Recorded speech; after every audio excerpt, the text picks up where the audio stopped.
Good afternoon, Dobry Dane. Welcome back.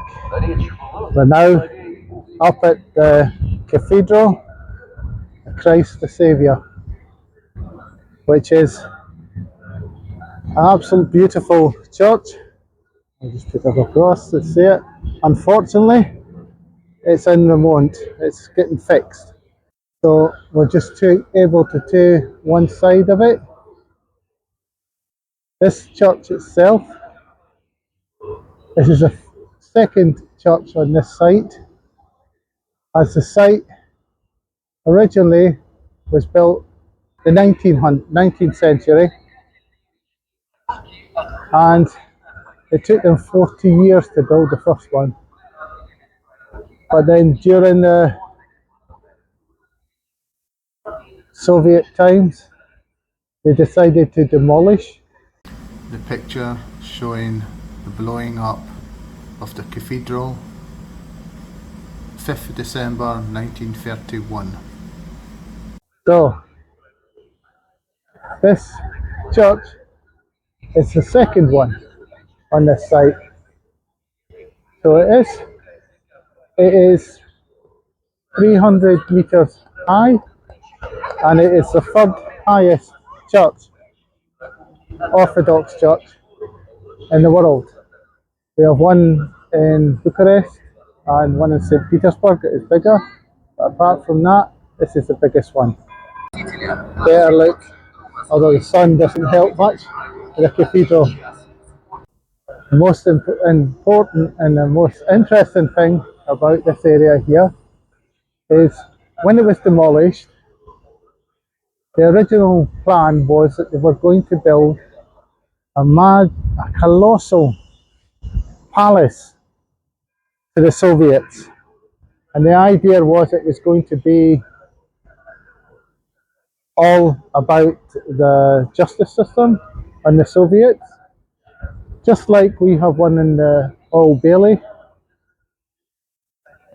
So they originally started it in 1937. 1941, they stopped, obviously, because we had the problem with the Second World War. 1942, they took all the metal from the frame that they'd originally had. They took it down because they needed it as part of the war effort. Yes. So thankfully, they decided what they were going to do after the Second World War. Everything quieted down.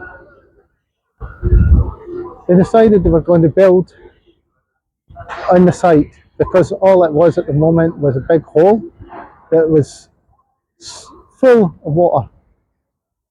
So Khrushchev came and he decided, what can we go do with this area? I know what we'll do. And he built the world's largest swimming pool at this site. Massive swimming pool sitting directly just across the way from the Kremlin. Amazing. So they started it and they built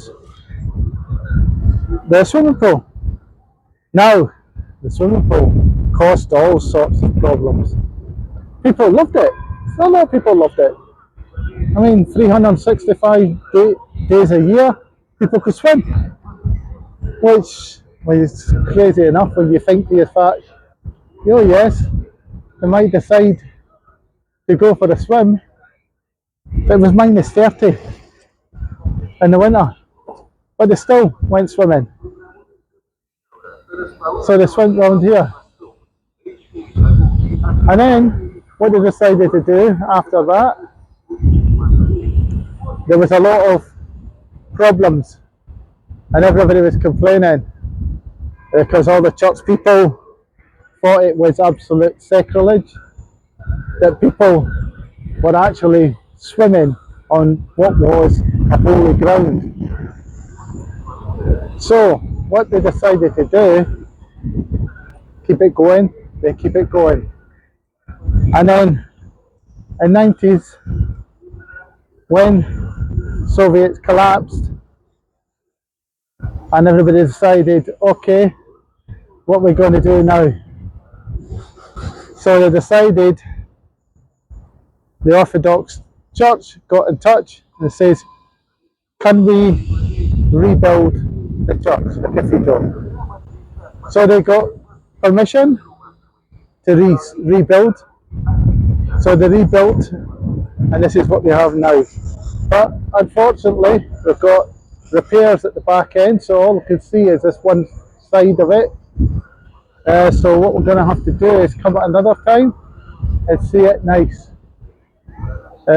Obviously, the kilted Scotsman can't wear his kilt today because it would have been disrespectful. I would have to wear a pair of trousers properly to go into the church, because they don't like people going in like here and shorts. That's not allowed.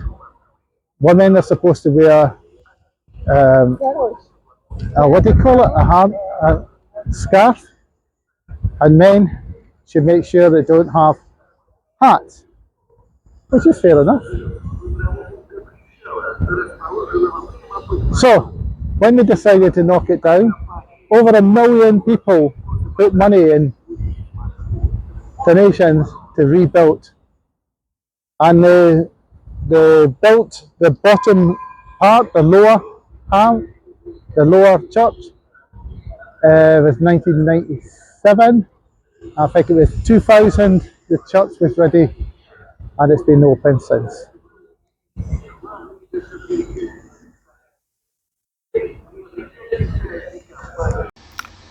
This was the proposed building to replace the cathedral, and the idea was it was going to be for the Justice Department in the Soviet Union, a bit like what we have in the Old Bailey in Britain. The swimming pool, Moskva pool, biggest swimming pool in the world. Another view of the swimming pool in Moscow. Some of the things that are interesting that have happened in this cathedral. In 2000, they decided, when they rebuilt the church, that they decided to bring the bones for the Romanovs back. So Romanovs are the last royal family, the Tsars, that were murdered during the Bolshevik Revolution, where they went round and they absolutely killed every member of the royal family to make sure that the line doesn't follow. From what I gather, there was still one person that survived it, so there is a line, but I don't know where it's went in the future to that. Also into that one, 2007, Yeltsin. You've heard of Mr. Yeltsin, our drunk president, who nearly destroyed the Russian Federation before the Russian Federation got a chance to really build itself.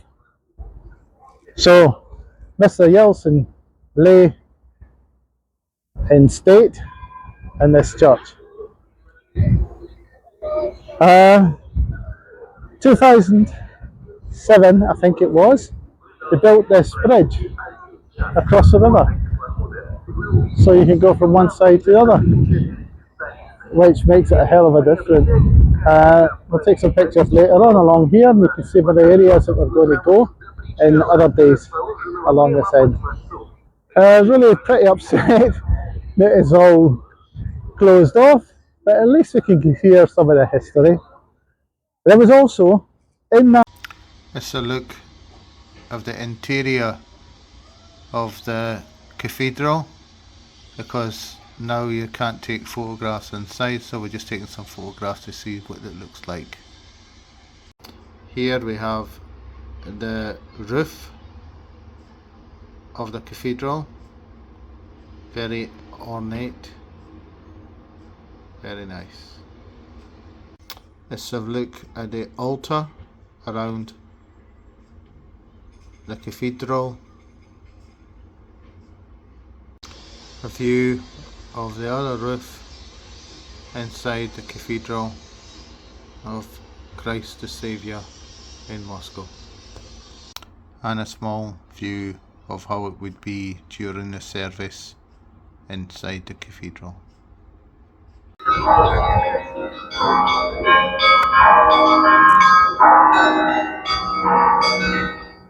Here we have the noise from the bells at the cathedral. I've just come out of the cathedral because you can't take any photographs in there. They have a lot of rules. Cathedral itself is beautiful. Lots of relics. They have a throne for the royals, and the royal standard is on the throne. Very, very high ceilings. Lots and lots of decoration along the whole thing. Lots of gold. Typical Orthodox church. If you did like the information that I gave you, although unfortunately it wasn't how we needed it at the moment, but please like and subscribe to keep this channel running. Thank you.